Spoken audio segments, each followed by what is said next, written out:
Bom, a identidade anglicana, né? O que há de comum entre os anglicanos no mundo? Primeiro, nós temos doutrina, né? A gente fala, a igreja anglicana não tem doutrina. Não, tem doutrina, né? Existe algo que nos une assim, ao redor do mundo. Tem coisas que você vai ver numa igreja anglicana e que tem que ter em todas. Por exemplo, dentro das nossas paróquias, tem a Estação Casa, que é toda alternativa, né? E tem lá uma igreja toda estilo Lagoinha lá no Nordeste. E tem uma outra bem tradicional zona. Todas elas, você vai ter que encontrar uma mesa com os elementos da Eucaristia, uma cruz grande, né, dentro da igreja, tem que ter, né, não é cruzinha não, tem que ter uma cruz identificando em algum lugar, né, e uma mesa, tem que ter em algum canto da igreja. E os pastores, o nosso bispo falou, não queremos vestes de mais, mas também de menos não. Então, sei lá, não posso chegar aqui no domingo desse jeito aqui, simplesmente chegar e fazer o culto. Eu tenho até abertura para isso. Mas, sei lá, na quinta vez o bispo vai e falou, Jaime, o que está acontecendo? Tá usando colarinho não? Tá, isso é um sinal dentro de uma igreja anglicana, o povo usa esse negócio, né? Aqui também, se eu não usar, daqui a pouco vem o André. Ô Jaime, você não... não combinou com... Outro dia eu esqueci, eu pus a camisa, né? Esqueci de colocar o Klesman, que é aquele negócio de plástico assim. Aí eu tô andando para um lado e para o outro, esqueci, velho. Aí a Vicky me lembrou. Gente, você tá sem negócio aqui. Nossa, cara, tava nem lembrando. Se não lembrar, você vem fazer o culto só daquele jeito. Acontece também. Mas ó, nós temos doutrinas, que são princípios básicos da igreja. O que a gente pensa sobre isso? Essa frase é clássica e ela é muito importante para nós. No essencial, unidade. No não essencial, liberdade. Em tudo, o amor. Isso é quase um versículo bíblico, a gente precisa pensar muito, né? O que é essencial para a gente dizer, ó, no essencial tem que ter unidade, nós temos que ser um só com toda a igreja de Jesus. O que é essencial? O credo apostólico é essencial? Os artigos do credo apostólico, todos eles são coisas básicas da fé cristã. Então eles precisam ser reconhecidos, confessados pela igreja. Do pentecostal ao católico, todo mundo confessa aqueles pontos do credo ali, né? A oração de Jesus, os 10 mandamentos, né? Dentro da ética cristã. Você não vai ver uma igreja no mundo que vai divergir dos 10 mandamentos. Mesmo os luteranos vão falar, não preciso disso, né? Mas, não, mentira, o catecismo do Lutero usa os 10 mandamentos como base, tá? Mas mesmo os caras falam, a gente não precisa da lei, não precisa do Velho Testamento, mas não tem ninguém que vai divergir dos 10 mandamentos como ética cristã, né? Ninguém vai falar, eu acho que eu vou adorar outro Deus, acho que eu vou desobedecer pai e mãe, não tem problema, matar não, tudo ali é importante, né? Dentro da fé cristã. Então essas coisas são essenciais, a divindade de Jesus, né? A trindade, tudo isso é ponto essencial, nós temos que ser um nisso. No não essencial, liberdade. O que é isso? O que é não essencial? Alguém quer chutar alguma coisa aí? Do não essencial dentro da teologia? O calvinismo, olha só, o cara jogou o calvinismo. Que a Mirelia fala. Rezar para santo também não é essencial. Que é o formato, estética, exatamente, cara. Embora a gente tenha princípios estéticos, mas não tem uma estética específica. Nem todas as igrejas parecem com a nossa, por exemplo. Escatologia, vocês acham que é essencial? Não. Visão escatológica, né? Porque escatologia todos nós temos. Mas sobre escatologia, o que é essencial? A pergunta é sempre essa. O essencial é entender que Jesus vai vir e vai ser o nosso rei, né? Agora, tem gente que tem uma teologia assim, adventista, né? Uma teologia mais dispensacionalista, né? Teve as dispensações, aí vai vir Jesus, tem os 3 anos e meio de grande tribulação, de tribulação, aí depois mais 3 anos e meio de grande tribulação, aí Jesus vem no final, aí outros vão falar, não, Jesus vem no meio, o mid-tribulacionista, não, Jesus vai vir antes, aí vai vir a grande tribulação toda e as pessoas vão ter chance de se converter, aí outros vão dizer, não tem chance de converter. E tem os amilenistas, que é os que estavam certos desde o início, falando assim, cara, Jesus veio e Jesus vai voltar para reinar, é isso. Não estou esperando nada mais do que isso não. O Apocalipse é, assim, 99% dele é alegórico, ele não está falando de coisas literais, né? Ele está fazendo alegoria sobre o Império Romano, está fazendo alegoria sobre a chegada do Reino de Deus, faz alegorias comparando Maria e Jerusalém como aquela que dá a luz ao Filho de Deus e tal, não sei o quê. E é muito louco, é bonito assim, a forma como é colocado ali. Mas eu não acho que vai sair uma besta do mar com 10 chifres e pá, pisando igual o Godzilla, não. Mas tem gente que acha e tá tudo bem. Isso não é essencial, tá entendendo? Agora, gente que acha que a marca da besta é literal, beleza. Embora, enfim, na Bíblia sempre fala sobre testa e mão como pensamento e atitude, mas tudo bem também quem pensa que a marca da besta é literal. A gente vai falar que ela é o código de barras, o Pix é o código... Enfim, tem lugar para tudo, mas tá tudo bem, tá? Então essas coisas são secundárias. Então são não essenciais. E no não essencial, liberdade, deixe seus irmãos em paz, né?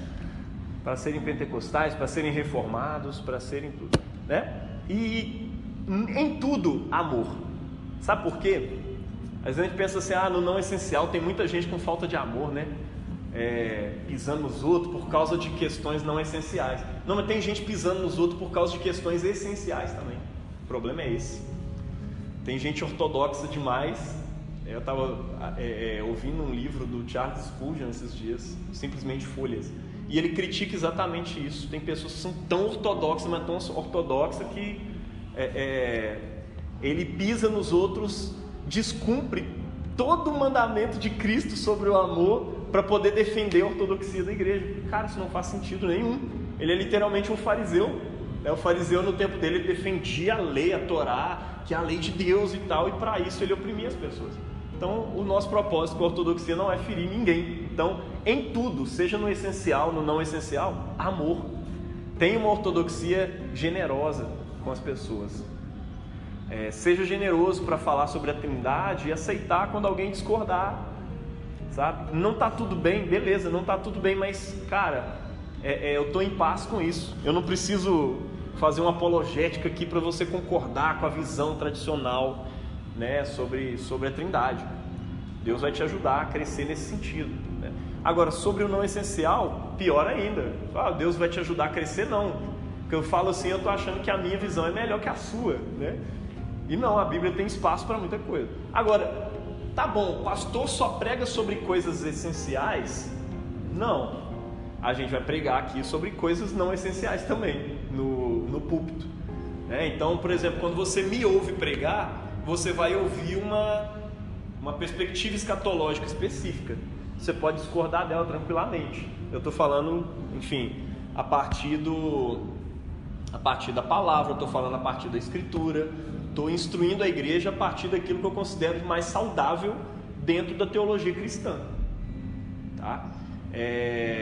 Então, assim, quando você ouvir minhas perspectivas escatológicas e tudo mais, embora eu não vou pregar pontos teológicos aqui, você não vai falar, irmãos, hoje nós vamos aprender sobre a escatologia milenista e tal. Eu não faço nada disso. Mas isso, querendo ou não, vai entrar dentro das mensagens, né? A salvação unicamente pela graça mediante a fé, isso é um ponto essencial. Agora, dizer que Deus te predestinou e escolheu quem vai para o céu e quem vai para o inferno antes da fundação do mundo, isso é uma interpretação calvinista muito específica, né? Ou dizer que era a presciência de Deus, Deus sabia que você ia se converter.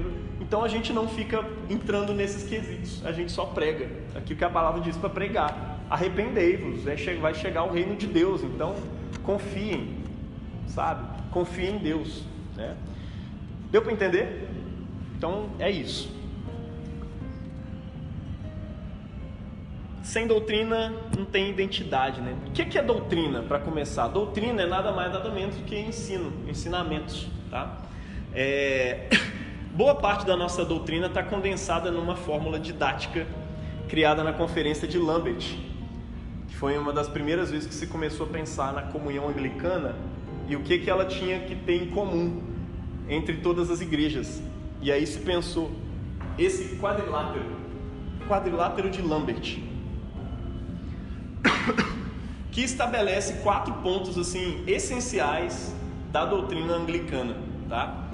Primeiro, Escritura, acima de tudo, Deus é acima de todos. É a Escritura, a Bíblia do Antigo e do Novo Testamento, né, que contém todas as coisas necessárias para a salvação. O episcopado histórico, né, adaptado às diversas necessidades locais das nações e povos, chamados à unidade da diversidade da igreja. Acho maravilhoso assim, a mensagem que o Igor pregou aqui semana passada sobre unidade, diversidade da igreja, foi maravilhoso, né?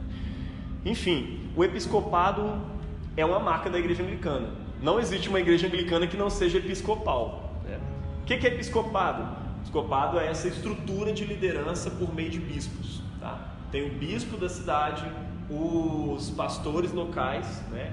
E os diáconos, que também são reverendos, né? São ministros ordenados para poder servir a comunidade no batismo, na palavra e tudo mais. Não são atendentes da porta da igreja, embora existam esses tipos de serviços também. Os credos, né? O apostólico e o niceno, né? O credo apostólico como um símbolo batismal, né? E o credo niceno como declaração suficiente da fé cristã. Suficiente, tá? Falando que ele diz tudo sobre a fé cristã, mas o suficiente está ali. O credo niceno, ele pega o credo apostólico que já existia desde o século II, e no concílio de Niceia, mais especificamente o concílio de Constantinopla, na verdade, ele pega o de Niceia e dá uma completada nele. Ele vai falar especificamente sobre Jesus, sobre o Pai, sobre o Filho e sobre o Espírito Santo. Quem ele é, né? O Pai, Criador de todas as coisas, né? De todos os séculos e tal. E aí Jesus, né? Seu único Filho, né? Deus de Deus, luz de luz, Deus verdadeiro de Deus verdadeiro, né? Gerado, não feito, né?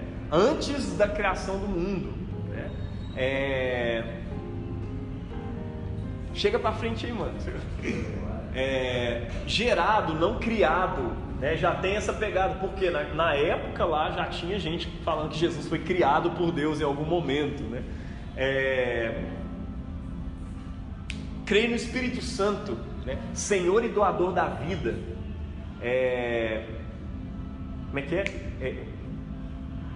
Que é dado, né? Enviado pelo Pai e pelo Filho.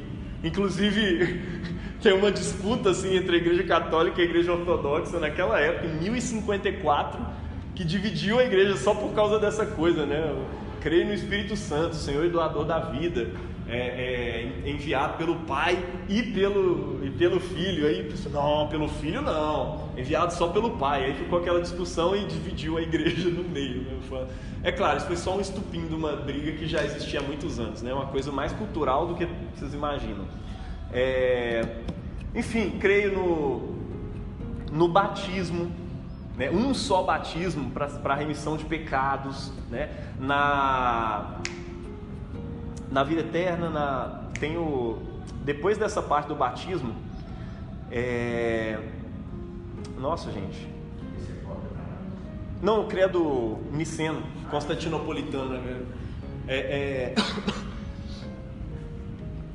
No batismo, né, para remissão de pecados e tudo mais, na igreja una, santa, católica e apostólica, né?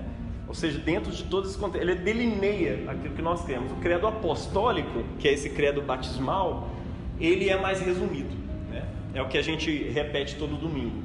As igrejas ortodoxas, tem uma igreja ortodoxa aqui no Floresta, ela repete o credo niceno todos os domingos, né? Todo curso você chega lá que ele vai repetir o credo, ela fala o credo inteiro aí, do niceno constantinopolitano. Quando está falando assim, niceno constantinopolitano, é porque foi feito em Niceia, né? E o outro pegou o de Niceia e completou ele em Constantinopla. Ficou melhor depois também. Visto e atualizado, exatamente. E o quarto ponto, né, que são os sacramentos, o batismo e a Eucaristia. Eucaristia, que não é mais católico e tal. Caris, graça, né? Eucaristia só tem a ver com o dar graças. Jesus dá graças e quebra o pão, e isso vira um nome para nós, a Santa Eucaristia, a Santa Ação de Graças, né? Administrado com o uso das palavras instituídas por Cristo. Isso é necessário, gente. Você vai numa ceia católica, anglicana, luterana, sempre o ministro que estiver lá à frente vai repetir as palavras de Jesus quando Jesus instituiu a Santa Ceia. Porque na noite que foi traído, tomou o pão e, tendo dado graças, o partiu e disse, né? Pra você ter ideia, esse negócio é repetido até na Bíblia. Você tem um livro de Lucas falando, e aí você tem uma cópia disso no livro de Coríntios, né? Eu acho que o apóstolo Lucas copiou de Paulo, e depois Paulo vai e coloca isso em Coríntios. Mas independentemente de quem copiou quem, porque Lucas era discípulo de Paulo mesmo, né? Ele andava com o apóstolo Paulo e tudo mais. Essas palavras são colocadas. E o Locke, o livro anglicano, o livro de oração comum, ele vai pegar o de Lucas, o de Mateus, e vai juntar. E vai colocar, pô, Jesus na noite foi traído. Aí ele vai pegar o que não tem um e vai colocar ali no meio. E reforçando, né? Pô, nós cremos que isso é o meu corpo que é dado por vós, né? Nós comemos e bebemos de Deus quando nós nos alimentamos disso aqui, nós nos alimentamos de Deus. Sim, que a gente colocou na liturgia ali. Aí tem vários formatos. Todos os formatos, né? Você vai pegar o livro de oração comum nosso, que o bispo Robson Cavalcante imprimiu, 600 e tantas páginas. Ele tem rito eucarístico 1, rito eucarístico 2, rito eucarístico 3, tem vários, né? Mas todos eles têm essa estrutura em comum. As palavras da instituição e tal, o momento da invocação do Espírito Santo sobre os elementos, né? Epiclese, alguns falam epíclese, mas enfim, tem todas essas coisas, vão estar em todos esses ritos. Eles só vão mudar um formato aqui e ali. Depois, semana que vem, vai ser o dia que nós vamos entrar em contato com esses documentos aí. Eu vou deixar um livro de oração comum, uma confissão de Jerusalém, uns negócios nós vamos espalhar aqui, cada um vai pegar, vai dar uma lida e vai explicar para todo mundo o que entendeu daquilo ali, e depois a gente vai começar a nossa conversa a partir disso. Não faltem, semana que vem vai ser lindo. Mas vamos para cada um aí. Esse artigo é o 39º dos 39 artigos. Mentira, tô zoando. Ele é o sexto artigo. As escrituras sagradas contêm todas as coisas necessárias para a salvação, de modo que tudo que nela se lê, de modo que o que nela não se lê, nem por ela se pode provar, deve ser exigido de uma pessoa que seja crido como artigo de fé ou julgado como necessário, como exigido ou necessário para a salvação. Pelo nome de Escrituras Sagradas, entendemos os livros canônicos do Antigo e do Novo Testamento, de cuja autoridade jamais se houve qualquer dúvida na igreja. Esse finalzinho foi meio forçado, mas faz parte, assim. Porque, assim, muitos livros ali teve muita dúvida ao longo da história. Mas, quando se batia o martelo num concílio, né, de Nicéia, de Calcedônia, bateu o martelo, cara, você tinha dúvida até o momento do barulho do martelo, depois acabou. Agora isso é canônico e nós vamos usar na igreja. E assim nós temos um Novo Testamento certinho lá, com 22 livros. 27. Ô, mano, minha cabeça tá assim, daqui naipão, perdão. Mas enfim, nós temos nosso Novo Testamento certinho ali e tudo mais. A gente acha que ele foi descido do céu assim, e Deus falou, eis o Novo Testamento, usem ele, né? Ou que Jesus foi lá e escreveu tudo, né? Eu vejo os outros criticando a igreja. Os cristãos acreditam que Jesus veio lá e escreveu. Não, até você explicar essas coisas para as pessoas é tenso. Mas olha só, o que esse artigo está dizendo? Que aquilo que não contém na Bíblia, né, assim, tudo que nela não se lê, nem por ela se pode provar, não deve ser exigido de pessoa alguma para ser crido como artigo de fé, né, ou julgado como exigido, como necessário para a salvação. Tem gente que entende que reconhecer Maria como mãe da igreja, a oração aos santos, são coisas necessárias para a salvação. Aí a gente fala assim, cara, na Bíblia não se lê, nem se pode provar por meio dela essas coisas. Então assim, existe anglicano que pede a intercessão dos santos. É claro, ele fala isso de uma perspectiva mais, como é que fala? Que não é tipo assim, adoração, eu estou adorando o santo fulano de tal, pedindo uma bênção como se ele fosse Deus, não. Mas você vai ver ele orando como ele ora, tipo assim, ô Gabriel, você ora por mim, mano? Fraga? Aí ele entende que a igreja é viva, e se tem pessoas vivas no céu e elas estão orando, né, de acordo com o livro de Apocalipse, é possível que você peça a oração delas. Então, você vou pedir a oração de Maria, é mãe de Deus, pô, mãe de Jesus e tal, a oração dela deve ser melhor que a do Santo Antônio. E tem gente que faz isso. Isso não se pode provar pela Escritura. Então a gente não coloca como exigido ou necessário para a salvação. Então vocês não veem a gente falar sobre isso aqui ou reforçar isso aqui. Eu sei que tem alguns irmãos que vieram da Igreja Católica e que acham isso muito normal. Isso é pecado? Não, não é um pecado. Não é uma coisa que eu, como evangélico, vou condenar, ou que eu vou correr atrás aqui e ficar fiscalizando os irmãos. Você orou para a santa essa semana? Você pediu intercessão de algum santo? Ó. Talvez seja o que tá? Mas não. A diferença do credo que faz associação com os santos, a comunhão dos santos e... Ah, tá. A comunhão dos santos ali está falando da igreja, não não dos santos no sentido católico romano do entendimento, tipo assim, fulano é mais elevado do que ciclano, então ele se tornou santo. Ali não está falando desses santos, está falando da igreja toda como santa mesmo. Então, quando fala, inclusive amanhã nós vamos falar sobre isso aqui, né? A comunhão dos santos é a igreja. O apóstolo Paulo ele começa as cartas aí a falar os santos da igreja tal.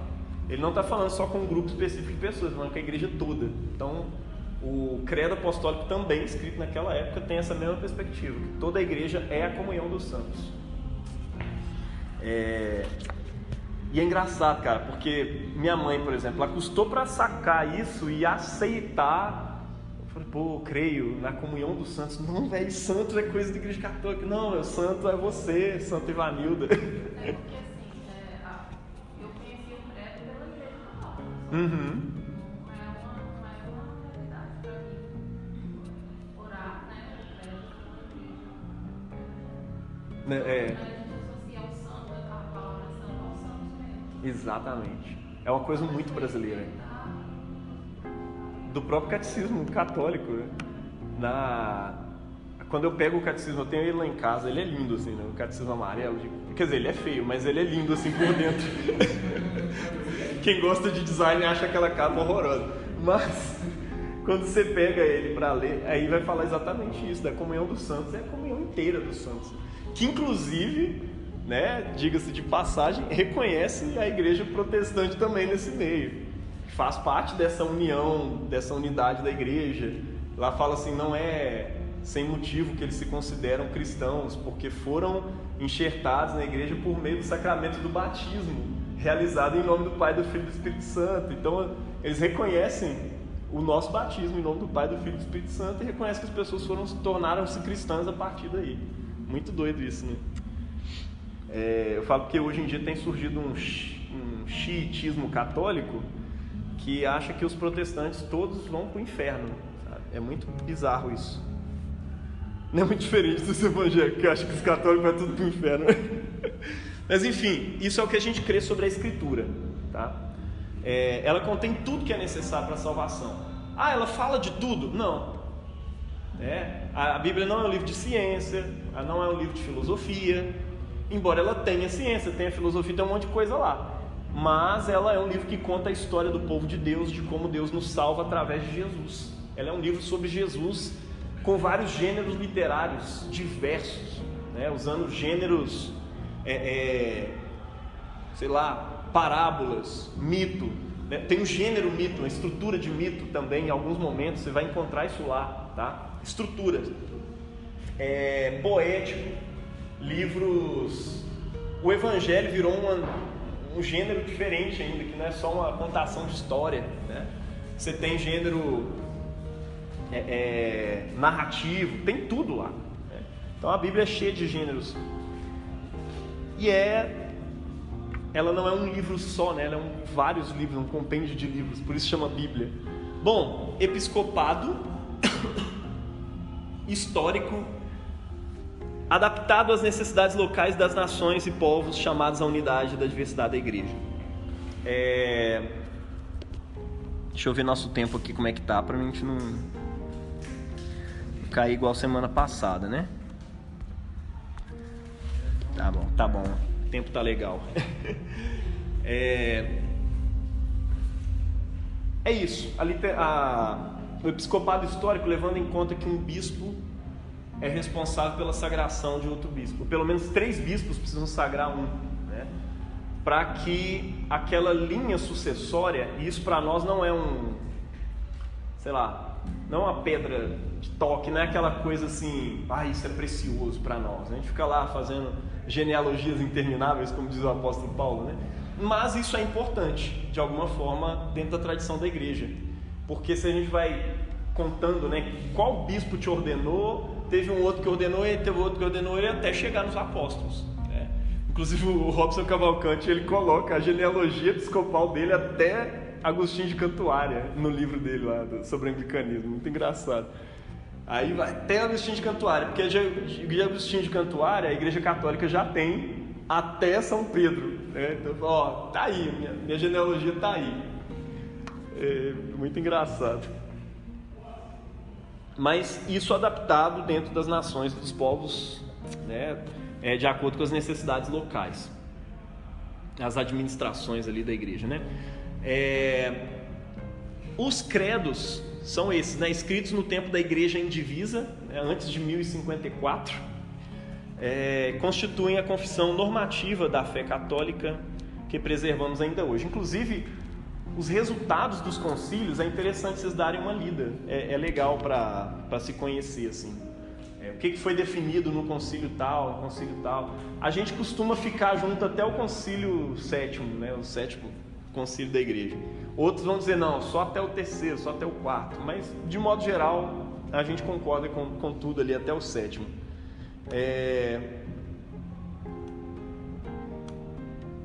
Sacramentos, isso para nós é essencial, importante, já falei sobre isso. Eu pensei que ia ter uma especificação aqui, mas é isso. Sacramentos. A Igreja Católica fala que tem 7 sacramentos. A Igreja Anglicana fala que tem 2. Né? Olha, sacramento ordenado por Cristo diretamente, só tem os 2 mesmo, batismo e ceia. Sacramento para nós é sinal visível, né, físico, palpável, de uma graça invisível. Então, a água do batismo, né, representando a palavra de Deus, o Espírito Santo nos lavando, né, e representando assim um sepultamento para uma velha vida, a ressurreição para uma nova vida, né? Então, as águas do batismo são ordenadas por Jesus. Ele falou: gente, quem crê e for batizado será salvo, né? Isso, quando vocês forem pregar o Evangelho, fazer discípulos, como vocês vão fazer discípulos? Batizando-os em nome do Pai, do Filho e do Espírito Santo. Não é só em meu nome, é em nome da Trindade inteira, né? Então assim a gente batiza. Então é uma coisa ordenada por Jesus. O sacramento da Eucaristia, mesma coisa, a gente sempre repete as palavras da instituição, né? No casamento a gente busca algumas palavras de Jesus falando sobre casamento, mas ele não fez uma instituição direta, todos os homens e mulheres têm que se casar, fraga. Mas é um sacramento também, não deixa de ser um sinal visível de uma bênção maravilhosa que é a unidade, a união entre Cristo e a igreja, né? Então nós vemos o casamento sim como um sacramento, tá? Nós temos uma visão sacramental do mundo, inclusive, como um sacramento da misericórdia de Deus sobre nós o tempo inteiro. Quando eu vejo essa cadeira e consigo descansar e me deleitar nela, eu penso que ela é um sinal visível do colo de Deus, sabe? Quando eu sou acolhido, bem acolhido por um irmão, me abraço ali e tudo mais, eu estou vendo o acolhimento de Deus na vida desse irmão. Quando eu escuto uma nota musical maravilhosa, estou cantando e adorando ali, aquilo me leva, né? De alguma forma eu estou experimentando algo de Deus por meio dessas coisas físicas, palpável, tá entendendo? Então o mundo é um sacramento da graça, da misericórdia de Deus, o tempo inteiro a gente vê isso, né? Então a ordenação sacerdotal, a ordenação para o sacerdócio é um sacramento, né, para nós e tal. Alguns vão diferir aí teologicamente, são sacramentos menores, ritos sacramentais. Mas, cara, os nomes não mudam muita coisa. A gente só entende que é sacramento, mas os principais são batismo e ceia. Isso não pode faltar numa igreja anglicana. Ah, pode faltar casamento? Pode. Se for uma igreja de eunucos, ou igreja de solteiros, ou uma igreja... Enfim, não vai ter casamento, entendeu? Mas isso aqui não pode faltar, né? Porque, sabe, então o pessoal combinou umas relações de eunucos aí, combinaram aí, o pessoal tá só traindo os combinados aí, que eu fiquei sabendo. Não é? Te abandonaram aí, né? Nunca falei nada sobre celibato, não gostaria de falar. Ai, ai. Mas tem aqueles seminários, SAT, ele está acontecendo ainda. Tá acontecendo. Mas aí, é da nossa província. É da nossa província. Seminário Anglicano Teológico. Aí tem. Qualquer um pode fazer? Qualquer pessoa pode fazer. Eles vão pedir uma indicação pastoral, tudo mais, mas qualquer pessoa pode fazer. E é EAD, né? É EAD. Depois da pandemia, tudo virou EAD, que eles dizem que dá para o Brasil inteiro ser formado a partir disso aí, né? Então tem gente se inscrevendo. Como é que é? Tudo da nossa província. Todos são professores da nossa província. Não fiz o SAT. Enfim, teve um outro processo, inclusive, para entrar. Hoje eu sou tutor no SAT, ajudo o Pedro lá nas disciplinas dele, que dá aula sobre hermenêutica. Aí é muito massa, assim, tá? Mas eu não fiz, nem Pedro e nem o Eric. São professores do SAT. Gente, mas enfim, quem quiser fazer o SAT, cara, é um seminário muito bom e muito acessível, tá? Enfim, fácil de fazer, tiver dificuldade financeira e tal, dá ideia, a gente tenta arrumar bolsa, conversa lá com os irmãos, é isso. Normalmente abre no início dos semestres, eu vou conferir se esse segundo semestre vai ter uma abertura de turma. Mas assim, por exemplo, no segundo semestre ele tem a matéria inicial, assim, Eu acho que não. Aí depois você vai terminando, você pega ela, ou você tem a opção também de pegar 5 matérias no mês. Tinha um menino aqui na igreja que fazia isso. Pegava umas 10 matérias e saía fazendo. Só que é isso, fica um pouco mais caro, você termina o curso mais cedo, né, também. Mas tem essas opções lá. Gente, outra coisa que faz parte da nossa identidade, né? Ela não é, digamos, obrigatória, mas você tem que concordar com 100% dos 39 artigos do jeitinho que está lá. Mas isso marcou a nossa identidade ao longo da história. E são 39 artigos de religião de inspiração fortemente calvinista no tempo em que... no tempo da reforma, inclusive, né, que se fez. Desencadeou ali diferentes vertentes, né, do protestantismo, luteranos, calvinistas e tudo mais, que desenvolvem suas próprias confissões de fé. A igreja anglicana desenvolveu 39 artigos de religião, ou seja, ela só deu uma orientada em como que as pessoas poderiam pensar a sua teologia, a sua fé, mas ela não fez ali um catecismo, tipo o catecismo de Westminster, gigante. A igreja anglicana não fez. Nós temos que crer assim, assim, assado. E isso ajuda, inclusive, naquela amplitude toda que a gente falou no início, que a igreja anglicana tem hoje, né?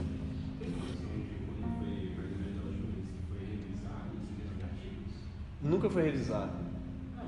Tá, tem uns 42, mas eles só tiraram alguns e deixaram, não teve revisão, não. Inclusive os 39, não tem como você concordar com todos, porque tem uns que falam sobre a submissão à rainha, por exemplo, no final. Aí são excluídos da nossa forma de pegar. Inclusive tem um livro de oração comum ali atrás, eu acho que ele tem uns 39 artigos, se vocês quiserem dar uma olhada depois. Mas é isso, são coisas que a gente não faz parte da nossa cultura, né? A submissão ao rei, aquela coisa toda, a gente é uma república, a gente não tem rei, e como é que fica, né? Tem que seguir os 39 artigos, não. O rei espiritual, o rei Jesus. Aí cria uma igreja anglicana anarquista aí. E são mantidos aí até hoje, né? Constituindo-se do mais importante documento doutrinário do anglicanismo, uma coisa propriamente doutrinária, que é os 39 artigos. Bom, mas o mais importante documento anglicano, assim, para nós, que define a nossa doutrina, é a oração, o livro de oração comum. Aí tem essa máxima ali, né? Lex credendi e lex orandi. Não, o lex orandi e lex credendi, né? Nós cremos naquilo que oramos e oramos aquilo que cremos, tá? O que tem no Locke? Um monte de rito, é um manual de prática litúrgica da igreja. Só que nós estávamos conversando isso quando a gente chegou aqui, né? Como que a liturgia forma o nosso pensamento muito mais do que palavras, né? Se eu der um estudo sobre anglicanismo aqui para vocês, ano que vem você já esqueceu metade do que eu falei, com certeza. Talvez mês que vem para alguns.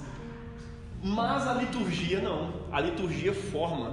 Ela faz você decorar coisas, né? O James Smith trabalha isso muito naquele livro, Você é o que ama. Liturgia, cara, é uma coisa que nos forma, que nos transforma e vai moldando o nosso coração, nosso pensamento, nossa visão de mundo, né? Isso é muito massa. Os reformadores, né? O Thomas Cranmer, por exemplo, ele apostou nisso. Se eu reformar a liturgia, eu reformo a mente do povo, né? Eu não preciso criar uma doutrina que todo mundo tem que acreditar nela e aí eu jogo e todo mundo fica estudando isso todo dia, né? Eu vou desgastar o povo. Mas se eu tiver uma liturgia, né, que molda o culto de acordo com aquilo que a gente crê, as coisas vão simplesmente suceder, né? E o que tem no livro de oração comum? Primeiro, né, por que chama livro de oração comum? O que a igreja faz quando ela se reúne? Ela ora, do início ao fim. As músicas são orações, né? A pregação, né? A pregação, na verdade, digamos que é o único momento que a gente está assim, proclamando coisas às pessoas, mas depois a gente volta a orar de novo. O tempo todo a gente está orando. Inclusive, a liturgia de um culto se chama oração matutina, o culto da manhã. E se a gente fizer um culto à tarde, ele tem um formato diferente. É oração vespertina. Nós vamos usar outro modelo de oração, que é voltado, que a gente vai falar do sol se pondo, as estrelas chegando e tudo mais. De manhã já tem outro, inclusive aquele hino lá, Santo, Santo, Santo, Deus Onipotente, cedo de manhã, cantaremos teu louvor, tem a ver com o hino da oração matutina, né? É anglicano, é antigo, fraga. Então assim, o livro de oração ele é composto de várias orações que são feitas nos momentos do culto. Essas orações a gente ora elas a Deus e elas nos formam, transformam a nossa mente. Os salmos da Bíblia normal está tudo enfiado lá, né? Algumas orações são só cópias dos salmos, né? E os próprios salmos estão lá também no livro de oração comum. Todos eles, inclusive nomeados em latim, né? Salmo 95, sempre com a primeira palavra, né? Venite, que é vinde. Aí vinde, adoremos ao Senhor, com júbilo celebremos a rocha da nossa salvação, saímos ao seu encontro com salmos. Tem tudo, os salmos estão todos lá, porque eles são orados nos inícios dos cultos, né? Por isso eles foram nomeados. E tem um lecionário. O que é um lecionário? Nós vamos ver isso daqui a 2 encontros, 3 eu acho. Que é um lecionário? É um compêndio é uma seleção de leituras bíblicas para você fazer ao longo da semana e nos domingos, né? É o combo de leituras que a gente vai fazer aqui para montar um sermão de domingo, por exemplo. A gente vai no lecionário. Qual que é o lecionário desse dia? Se você for na igreja católica aqui da esquina, se você for na igreja luterana, anglicana, você vai ver lá, o mesmo salmo vai ser lido, o mesmo evangelho vai ser lido, e provavelmente as outras 2 leituras, uma do Velho e uma do Novo Testamento, vai ser a mesma que vai ser lida. A reflexão talvez não seja a mesma, como que vai ser pregado, mas os textos são, tá? Inclusive lá na Esperança, mesmo não pregando em cima do lecionário, o pessoal lê os textos do lecionário, né? Os textos do lecionário e há momentos do ano que as pregações são em cima do lecionário. São em cima do lecionário também. Que legal, velho. Uma experiência interessante nossa do domingo da Trindade. No dia da Trindade, a gente lê os textos aqui, né? A gente fala sobre ensaiar. À noite eu fui numa igreja católica. Que massa. Eu fiz a primeira caixinha e tal. E aí eu até fiquei impressionado. Assim, além de ter lido os textos, né? Por isso que eu falei, o padre lá, ele liu o crédito da Damasco. Que doido, hein, cara? E aí teve um menino que era capaz de fazer esse cara, ele ressuscitou e era 10 padres. Porque o credo de Santo Atanásio, o credo atanasiano, né? Ele defendeu veementemente a doutrina da Trindade no tempo dele. Então, nessa ocasião eles vão colocar. Por exemplo, aqui na época da Reforma a gente lia o credo de Lutero. E é muito engraçado também, tem as pegadas, aquilo que era importante para Lutero na época dele, ele escreveu um credo, aí a gente costuma ler ele. E tem os catecismos também, né? Da igreja, catecismos breves, assim, perguntas e respostas a respeito de coisas básicas assim da fé. E você pode baixar ele gratuitamente no site da nossa província, né? Anglicana no Brasil, você vai ver lá uma abazinha com o livro de oração comum, só baixar. Tem um catecismozinho breve, anglicano, bem resumidinho mesmo.